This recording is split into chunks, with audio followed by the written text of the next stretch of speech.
My name is Hutch Vernon. I'm from Baltimore, Maryland. My question has to do with float. You said in the annual, and you've said in the past, that float has had a greater value to Berkshire than an equal amount of equity. And I wondered if you could clarify that statement. Is that because the float has been generated at such a low cost relative to an imputed cost for equity, or is there something else behind that statement? No, it's because the float, which is now, we'll say, $7 billion, comes to us at a negative cost.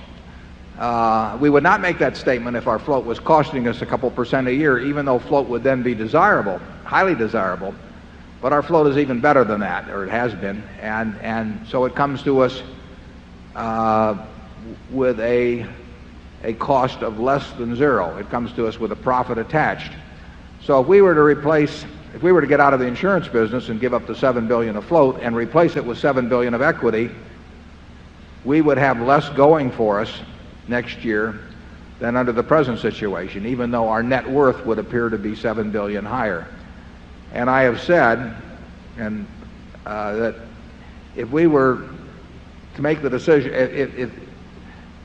if we were offered the opportunity to go out of the insurance business, and that $7 billion liability would, as part of that decision, would evaporate from our balance sheet, so that our equity would go up $7 billion with no tax implications, we would turn down that proposition. So obviously we think that $7 billion, which is shown as a liability, when it's viewed as part of an insurance business,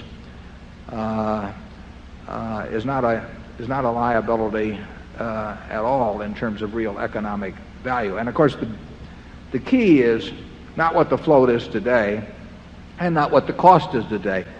The key is what is the float going to be 10 or 15 years from now, and what is the cost going to be 10 or 15 years ago. And we will work very hard at both increasing the amount of float and keeping the cost down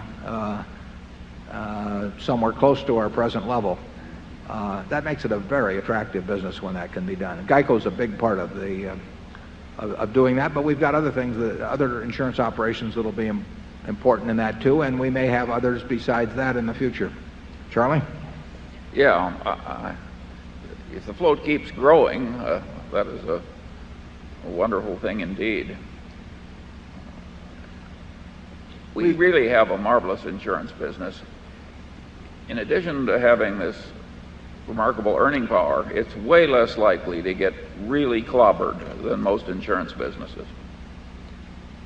So I think it's safer on the downside and has a better upside. And it may sound strange, but we don't regard losing $1 billion in the California quake as getting really clobbered. I mean, that's part of the game. There are many companies that have greater exposures than that really aren't getting paid for it. And you don't see it specifically, but any company that has a ton of homeowners business in Florida or Long Island or along the coast of Texas may have exposures many times our $1 billion and really not be getting paid appropriately or specifically for taking that risk. Zone 9.